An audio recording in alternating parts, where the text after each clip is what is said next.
আসসালামু আলাইকুম রহমতুল্লাহি আবরাকাতু আউযু বিল্লাহি মিনাশ শাইতানির রাজিম বিসমিল্লাহির রহমানির রহিম ওয়া তাআওয়ানু আলাল বিররি ওয়াত তাকওয়া ওয়া লা তাআওয়ানু আলাল ইসমি ওয়াল উদওয়ান সাদাকাল্লাহুল মাওলানাল আযীম ওয়া সাদাকা রাসূলুহুন নবিয়্যুল কারীম। সুপ্রিয় দর্শক মণ্ডলী, মহান আল্লাহ তাআলার শুকরিয়া আদায় করে আপনাদের সকলকে ধন্যবাদ জানিয়ে আজকের সুন্দর আয়োজন আমরা শুরু করতে যাচ্ছি। যে অবস্থান থেকে দেখছেন সকলে চলুন আল্লাহ রাব্বিল কারীমের শুকরিয়া আদায় করছি। আলহামদুলিল্লাহ, ইয়া রাব্বি লাকাল হামদ ওয়া লাকাশ শুকর। চলছে প্রচণ্ড শীত। আল্লাহ রাব্বিল কারীম পবিত্র কোরআনে হাকিম এবং রাসূল আকরাম সাল্লাল্লাহু আলাইহি সাল্লামের আহাদিসে মুবারাকায় যে বিষয়গুলো আমাদের জন্য শিক্ষণীয় রয়েছে তা হলো যে মুমিন, বিচক্ষণ মুমিন তারাই যারা ইবাদতের মৌসুম তালাশ করে, ইবাদতের জন্য সুযোগ তালাশ করে। প্রচণ্ড শীত চলছে প্রত্যন্ত অঞ্চলে, পাহাড়ি অঞ্চলে গরিব মিসকিন যারা আছে তাদের কাছে এই সময় শীতের বস্ত্র বিলিয়ে দেয়া, দান করা অনেক ফজিলত তাৎপর্য রয়েছে। কারণ এখন থেকে এখানে অবশ্যই রাব্বি কারীমের রাহমা এবং কারামা পাওয়ার অনেক বড় সুযোগ। বুখারী শরীফের মধ্যে ইমাম বুখারী রহমতুল্লাহ আলাইহি এ সম্পর্কে বিশদ আলোচনা করেছেন। আজকে এই বিষয় নিয়ে কথা বলবেন বিশিষ্ট ইসলামী চিন্তাবিদ, শিক্ষাবিদ, সুবক্তা, অত্যন্ত চমৎকার সুন্দর আলোচনা করে থাকেন ডক্টর মোহাম্মদ জাবেদ আহমদ, সহকারী অধ্যাপক, ইসলামী আরবি বিশ্ববিদ্যালয়। সাথে আছি আমজাদ হুসাইন হালালি। আসসালামু আলাইকুম রাহমাতুল্লাহি ওয়া বারাকাতুহু। ওয়া আলাইকুম আসসালাম ওয়া রাহমাতুল্লাহ। জি মুহতারাম, আলহামদুলিল্লাহ, আপনি কেমন আছেন? আলহামদুলিল্লাহ, আল্লাহ তাআলা ভালো রেখেছেন। আজকে আপনার কাছে আমরা যে বিষয় জানবো যে দানের ফজিলত নিয়ে, মূলত বিশেষ করে বিচক্ষণ তারাই যারা সুযোগ তালাশ করে। কারণ এই সময় অনেক মানুষের আছে শীত বস্ত্র নেই, তো তাদের কাছে শীতের বস্ত্র বিলিয়ে দেয়া, তাদের কাছে শীত বস্ত্র পৌঁছে দেয়া, কার কি প্রয়োজন এটা তার কাছে পৌঁছে দেয়া, এটা কিন্তু খুব গুরুত্বপূর্ণ। আপনি জানেন যে প্রয়োজন মানুষের অনেক কিছু থাকতে পারে, অনেক সময় প্রয়োজন নাও থাকতে পারে। কারণ শীত ছাড়া তো মানুষের কাছে শীতের বস্ত্রের কোনো দাম নেই, গুরুত্ব নেই। এখন যার যেটা প্রয়োজন অল্পতে কিন্তু অনেক সওয়াব পাওয়ার একটা সুযোগ কিন্তু আছে। আপনার কাছে আমরা বিস্তারিত শুনবো। নাহমাদুহু ওয়া নুসাল্লি আলা রাসূলিহিল কারীম, আম্মা বাদ। সবাইকে নতুন বছরের শুভেচ্ছা জানাচ্ছি। আমরা সবাই জানি যে এই সময়ে প্রচণ্ড শীত পড়ছে, যে এই শীত মৌসুম মূলত ইবাদতের সময়, দান খয়রাতের সময়। বহু মানুষ যারা অসহায়, গরিব, যারা কোনো কিছুই তাদের অবলম্বন নাই, যারা দুমুঠো ভাত জোগাড় করতে পারে না, তারা শীত বস্ত্র কীভাবে জোগাড় করবে? তাই এই মৌসুমে যে আমরা যদি গরিবের পাশে দাঁড়াতে পারি, তাদের দুঃখে দুঃখী হতে পারি, তাহলে এটা বিশাল সওয়াব। কারণ কিছুদিন পরে হয়তো গরমকাল আসবে, তখন তো গরমকালে শীতের কাপড়ের কোনো প্রয়োজন নেই, কিংবা যেই মৌসুমে যার বেশি প্রয়োজন সেটা সেই মৌসুমে করাই সবচেয়ে উত্তম। তাই রাসূল সাল্লাল্লাহু আলাইহি সাল্লাম যখন শীত আসতো তখন তিনি ইবাদত বাড়িয়ে দিতেন, দান সদকা এগুলি বাড়িয়ে দিতেন। আল্লাহ রাব্বুল আলামিন বলেছেন দানের ব্যাপারে যে আল্লাযীনা ইউনফিকুনা ফী সাবিলিল্লাহ কামাসালি হাববাতিন আমবাতাত সাবআ সানাবিলা ফী কুল্লি সুমরাতিন মিনহু মিআতু হাব্বা। যে যারা দান করে তাদের উদাহরণটা আল্লাহ রাব্বুল আলামিন এভাবে দিয়েছেন যে একটা বীজের মধ্যে 100টি ইয়া থাকে, প্রতিটি মধ্যে 60টা করে থাকে এবং প্রতিটি বীজের মধ্যে আরও 100টা করে থাকে। এইভাবে আল্লাহ রাব্বুল আলামিন মুমিনদের দানের যে সওয়াব বৃদ্ধি করে থাকেন। তদ্রূপ রাসূল সাল্লাল্লাহু আলাইহি সাল্লাম বলেছেন যে আস-সাদাকাতু তারুদ্দুল বালা, যে সদকা, দান, খয়রাত এগুলি বিপদ আপদ দূর করে। সাধারণত আমরা জেনে থাকি যে যখন কোনো বিপদ আপদ আমাদের সম্মুখীন হয় তখন আমাদের মুরব্বিয়ানে কেরাম যারা আছেন তারাও আমাদেরকে উপদেশ দেন যে কিছু দান সদকা করে দাও, কারণ বিপদ আপদ কেটে যাবে। অথবা কোনো বিপদ আপদ যদি কোনো সামনের দিকে কোনো বিপদ আপদ এসে থাকার সম্ভাবনা থাকে, অথবা যেটা হয়ে গেছে সেটারও একটা যাতে কোনো ক্ষতি সম্মুখীন আমরা না হই, সেই জন্য রাসূল সাল্লাল্লাহু আলাইহি সাল্লাম বলেছেন যে তোমরা দান খয়রাত করো। রাসূল সাল্লাল্লাহু আলাইহি সাল্লামের দানের যেই কাঠামো, দানের যেই ওনার যে বাস্তব জীবনে যেটা প্রতিফলন হয়েছে সেটা আমরা দেখতে পারি। যে তিনি কোনো ফকির মিসকিন এসেছেন, ঘরে কিছু নাই, সামান্য একটা রুটি আছে যেটা ওনার জন্য ওনার বিবিরা রেখেছেন খাওয়ার জন্য, তিনি সেটা দিয়ে দান করে দিতেন। উনি নিজের জন্য কিছু রাখেন নাই। অর্থাৎ দানের যে মানে যে বিধিবিধান, দানের যে হিকমত, গুরুত্ব, এটা রাসূল আমাদেরকে শিখিয়ে গিয়েছেন। অত্যন্ত সুন্দর, চমৎকার আপনি বলছিলেন। দর্শক মণ্ডলী, দান অত্যন্ত ফজিলতপূর্ণ এক ইবাদত। আল্লাহ রাব্বুল করিম একেবারে কোরআনে কারীমের শুরুতে সূরাতুল ফাতিহার পরে সূরাতুল বাকারা, সেই সূরাতুল বাকারায় রাব্বুল করিম ইরশাদ করেন, ওয়া আনফিকু মিম্মা রাযাকনাকুম। আল্লাহ তাআলা বলেছেন যে ইনফাক ফি সাবিলিল্লাহ, অর্থাৎ আল্লাহ রাব্বুল করিমের পথে দান করার জন্য। ইমাম বুখারী রাহমাতুল্লাহি আলাইহি এই সম্পর্কে বিশদ আলোচনা করেছেন যে রাব্বুল করিম কাল কিয়ামতের ময়দানে মানুষদেরকে ডাকবেন, বলবেন যে আমার পোশাকের প্রয়োজন ছিল, তুমি কিন্তু আমাকে পোশাক দেওনি। আমার কাপড়ের প্রয়োজন ছিল, তুমি কাপড় দেওনি। আমার খাবারের প্রয়োজন ছিল, আমার খাবার তুমি দেওনি। তখন ওই ব্যক্তি বলবে, আল্লাহ আপনি তো বেনিয়াস সত্তা, আপনার কোনো কিছুর প্রয়োজন হয় না, কিভাবে আপনাকে এগুলো দেব? রাব্বুল করিম বলবেন যে আমার ওই বান্দার অভাবই ছিল, তার সেখানে যদি তুমি যাইতে তাহলে আমাকে পাইতে। তুমি যদি যাদের শীত বস্ত্র নেই, যাদের কাপড় নেই, তাদের কাছে যদি তাদের প্রয়োজনটাকে পূরণ করে দিতে, সেখানে আমার রাহমত তুমি ভরপুর পেতে। দেখুন, রাব্বুল করিমের রাহমত ছাড়া আমাদের চলা একেবারেই সম্ভব নয়, কোনোভাবেই সম্ভব নয়। এটা 100% সত্য কথা। এই জন্য রাহমত প্রয়োজন আমাদের জীবন চলার ক্ষেত্রে, পরিবারে চলার ক্ষেত্রে, সকল ক্ষেত্রে। এই জন্য রহমত পাওয়ার জন্য প্রয়োজন দান, খায়রাত, সাদাকা বাড়িয়ে দেয়া। আলহামদুলিল্লাহ, আল্লাহ রাব্বুল করিমের অনেক বান্দা রয়েছে যারা খুঁজে খুঁজে মানুষের প্রয়োজনগুলোকে বের করে দান করছেন, প্রয়োজন অনুপাতে দান তাদের কাছে পৌঁছে দিচ্ছেন, এবং তারাও রাব্বুল করিমের কাছে ওদের জন্য দোয়া করছেন। আল্লাহ তাআলা আমাদেরকে কথাগুলো বোঝার তৌফিক দান করুন। আলোচ্য বিষয় নিয়ে যদি আপনাদের কোনো কিছু জানার থাকে অথবা ইসলামের কোনো মাসলা মাসাইল জানার প্রয়োজন হয়, আপনি প্রশ্ন করুন, আমরা চেষ্টা করব কথা বলার জন্য। প্রথমে জেনে আছেন, আসসালামু আলাইকুম ওয়া রাহমাতুল্লাহ। দর্শক, নাম বলে পরিচয় দিয়ে প্রশ্ন করুন।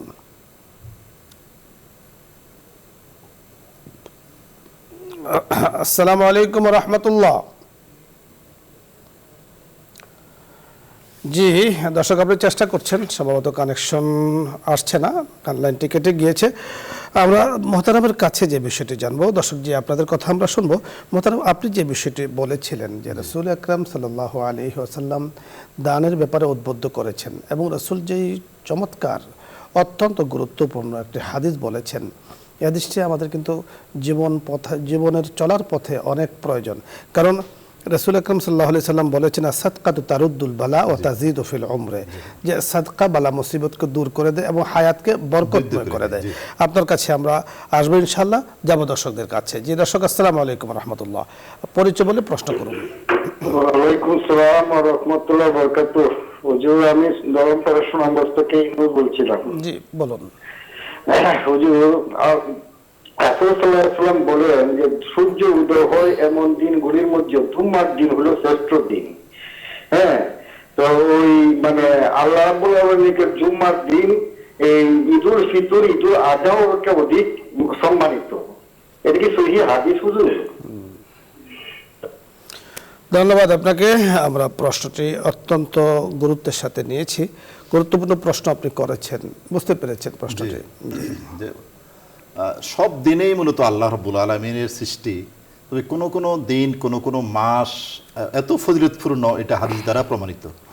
জুমার দিনের ব্যাপারে রাসূল সাল্লাল্লাহু আলাইহি ওয়াসাল্লাম বলেছেন যেটা সাইয়্যিদুল আইয়াম, যে সপ্তাহের সবচেয়ে উত্তম দিন এবং এটা ফজিলতপূর্ণ দিন। এই জুমার দিনে কিয়ামত অনুষ্ঠিত হবে, এই জুমার দিনে সিংহায় ফুঁক দেওয়া হবে, এবং এই জুমার দিনে হযরত ইব্রাহিম আলাইহিস সালাতু ওয়াস সালাম যে নাজাত পেয়েছেন অগ্নিকুণ্ডল থেকে, এবং এই জুমার দিনেই হযরত হুসাইন রাদিয়াল্লাহু তাআলা আনহু, অর্থাৎ জুমার দিনের অনেক ঘটনা রয়েছে। জুমার দিন যেভাবে আল্লাহ তাআলা দুনিয়াকে তৈরি করেছেন, সৃষ্টি করেছেন, জুমার দিন আবার দুনিয়াকে ধ্বংস করে দিবেন। এই জন্য সাহাবায়ে কেরাম রাদিয়াল্লাহু আলাইহিম আজমাইন জুমার দিন যখন আসতো তখন আমলের পরিমাণ বাড়িয়ে দিতেন। কেন বাড়িয়ে দিতেন? যে না জানি কখন আল্লাহ তাআলা দিনকে দুনিয়াকে ধ্বংস করে দেন। এই জন্য তারা আমাদের উচিত এই দিনকে অত্যন্ত গুরুত্বের সাথে নেওয়া এবং আমলের পরিমাণ বাড়িয়ে দেওয়া। আপনি বলেছেন যে ঈদুল আজহা, ঈদুল ফিতর, সেটা হাদিস দ্বারা বর্ণিত যে জুমার দিন যেমন গুরুত্বপূর্ণ, ঈদুল আজহা, ঈদুল ফিতর সেটাও কিন্তু গুরুত্বপূর্ণ। এক এক হাদিসে এক এক দিনের এক এক সময়ের ফজিলতের কথা বলা হয়েছে। পরবর্তী দর্শক, জি আসসালামু আলাইকুম ওয়া রাহমাতুল্লাহ।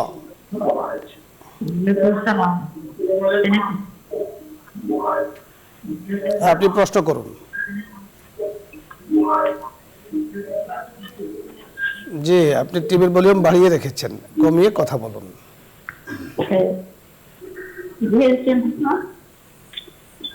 প্রশ্ন করুন। ওয়ালাইকুম আসসালাম। এই যে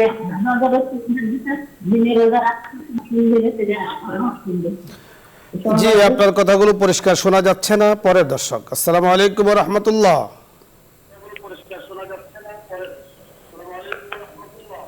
ওয়ালাইকুম আসসালাম। আসসালামু আলাইকুম হুজুর। ওয়ালাইকুম আসসালাম ওয়া রাহমাতুল্লাহ। আপনি প্রশ্ন করুন। হুজুর আমি 3-4টা প্রশ্ন করব, আপনি কিন্তু কাটবেন না। কাটবো না, বলুন। আমি আমি থাকি একেবারে অদূর গ্রামে। হ্যাঁ, একেবারে এত গ্রাম, মানে আমাদের এখান থেকে ভেড়ামারা যদি আমি কোনো কিছু দেওয়ার জন্য যাই, তাহলে 13 কিলোমিটার।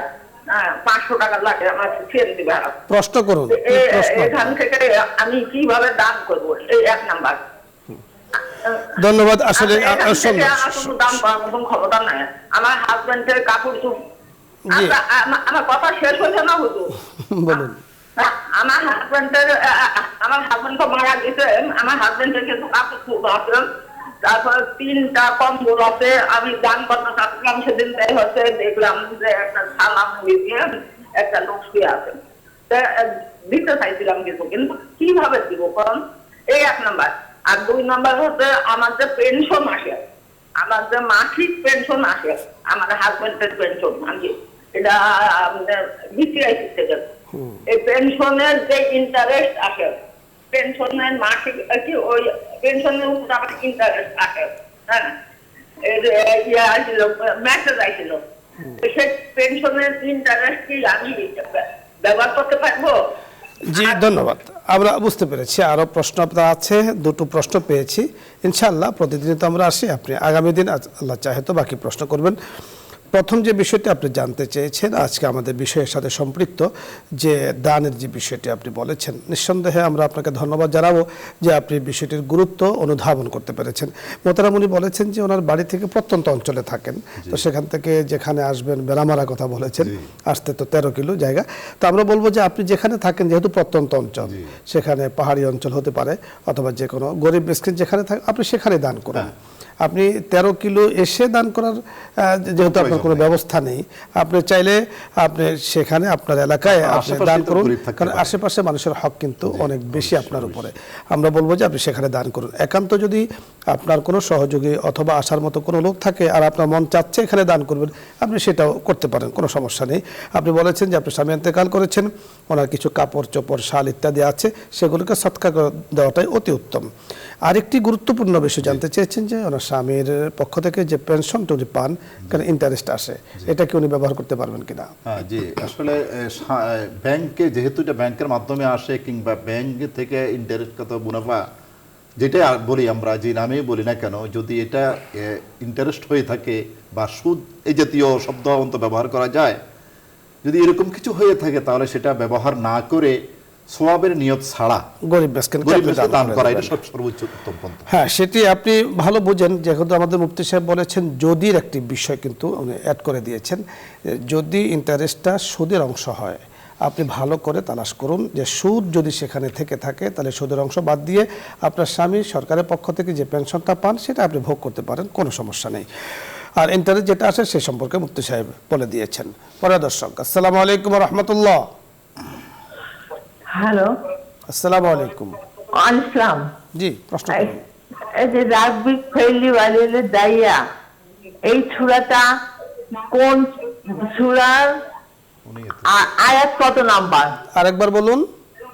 রাব্বিক ফেলি ওয়ালিল দাইয়া লিমান দাখালা বাইতিয়া মুমিনা ওয়াল মুমিনাতা। ধন্যবাদ আপনাকে। আপনি যে বিষয়টি জানতে চেয়েছেন, রাব্বিক ফিরলি ওয়ালি ওয়ালিদাইয়া ওয়ালিল মুমিনিনা ওয়ালিমান দাখালা বাইতিয়া মুমিনা ওয়ালিল মুমিনাত, এই সূরাটি আমাদের কাছে এখন মোবাইল দেখার সুযোগ নেই। আপনার জন্য যে পরামর্শ আমরা দেব যে এই সম্ভবত আমার যতটুকু মনে পড়ে যে সূরাটি মানে 10 নম্বর পারা অথবা 11 নম্বর পারা এদিকে হতে পারে, নাও হতে পারে। আপনি সবচেয়ে ভালো হলো যে আপনি মোবাইলে ঢুকে, আপনাকে পরামর্শ দিচ্ছি, আপনি ঠিক এই রাব্বিগ ফিরলি এই লেখে আপনি যখন অনুসন্ধান করবেন তো আয়াত সূরা নাম্বার সহ কিন্তু আপনার কাছে চলে আসবে। ধন্যবাদ। পরে দর্শক, আসসালামু আলাইকুম ওয়া রাহমাতুল্লাহ।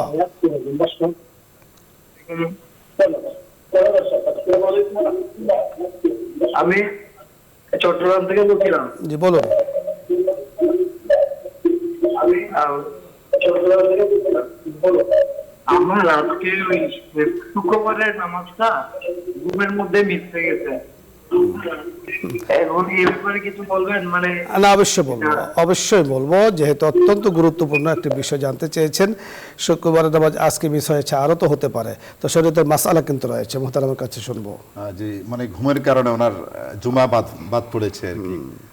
যদি এরকম কোনো আল্লাহর কাছে প্রথমত ক্ষমা চেয়ে নিতে হবে যে জুমার দিন একটা ফজিলতপূর্ণ দিন, উনি সেই নামাজ পড়তে পারেন না, আর ঘুমের ঘোরে ছিলেন, এটা তো ওনার ইচ্ছাকৃত নয়। যদি এমন কিছু ঘটে থাকে তাহলে উনি উঠে জোহরের নামাজ করে নেবেন, ইনশাআল্লাহ আল্লাহ মাফ করে দিবেন। আপনি বুঝতে পেরেছেন আপনার জুমার নামাজ ছুটে গিয়েছে ঘুমের কারণে, এমন যাতে না হয় ভবিষ্যতে খেয়াল রাখতে হবে।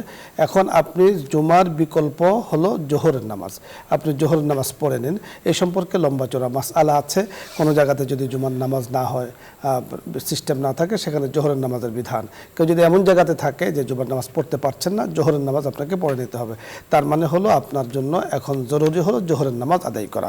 মুফতি সাহেব, ধন্যবাদ আপনাকে। দর্শক মণ্ডলী, আপনাদের সকলকে ধন্যবাদ জানাচ্ছি এবং আমন্ত্রণ জানাচ্ছি আগের প্রোগ্রামগুলো আপনারা দেখেছেন, সামনে ইনশাআল্লাহ দেখবেন। আল্লাহ তাআলা আমাদেরকে সেই তৌফিক দান করুন। ভালো থাকুন, আগামী অনুষ্ঠানগুলোর সাথে থাকুন, এই আশাবাদ ব্যক্ত করছি। আসসালামু আলাইকুম ওয়া রাহমাতুল্লাহি ওয়া বারাকাতুহু। দোয়া হবে, দুরূদ ইস্তিগফার পাঠ করি। আল্লাহুম্মা সাল্লি আলা সাইয়্যিদিনা ওয়া নাবিয়্যিনা ওয়া শাফিঈনা وحبيبنا ومولانا محمد صلى الله عليه وعلى آله وأصحابه وبارك وسلم. أستغفر الله ربي من كل ذنب وأتوب إليه. لا حول ولا قوة إلا بالله العلي العظيم.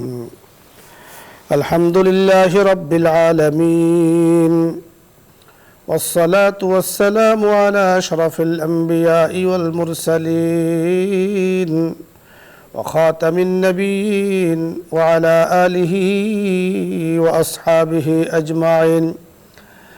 رب اجعلني مقيم الصلاة ومن ذريتي ربنا وتقبل دعاء.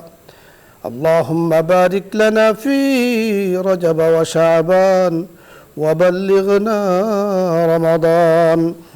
اللهم ادخله علينا بالأمن والإيمان والسلامة والإسلام ورضوان من الرحمن وجوار من الشيطان. يا الله يا كريم. মাওলাই করিম নিউজ 24 এর লাইভ অনুষ্ঠান ইসলাম আমরা এই প্রোগ্রামে বসে হাত তুলেছি। ইয়া করিম, আমরা যারা হাত তুলেছি আপনি দেখতে পাচ্ছেন। বসুন্ধরা পরিবারের পক্ষ থেকে মাওলাই করিম এত সুন্দর একটা আয়োজন করা হয়েছে। মেহেরবানি করে আয়োজনকারীদেরকে, আমরা যারা অংশগ্রহণ করেছি সকলকে আপনি মাফ করে দেন। ইয়া আল্লাহ, দুনিয়া আখিরাতে কল্যাণের ফয়সালা করে দেন। ইয়া আল্লাহ, বরকতময় জিন্দেগির ফয়সালা করে দেন, বরকতময় রিজিকের ফয়সালা করে দেন। মাওলাই করিম, ইয়া আল্লাহ, আমরা আপনার বান্দা। মাওলাই করিম, আপনার হাবিবের ইয়া আল্লাহ উম্মত, মেহেরবানি করে আপনি কবুল ও মঞ্জুর করে নেন। আপনার হাবিবের উসিলায় আমাদের দোয়াকে কবুল করে নেন। আমিন বিহুরমাতি সাইয়্যিদুল মুরসালিন। আলহামদুলিল্লাহি রাব্বিল আলামিন।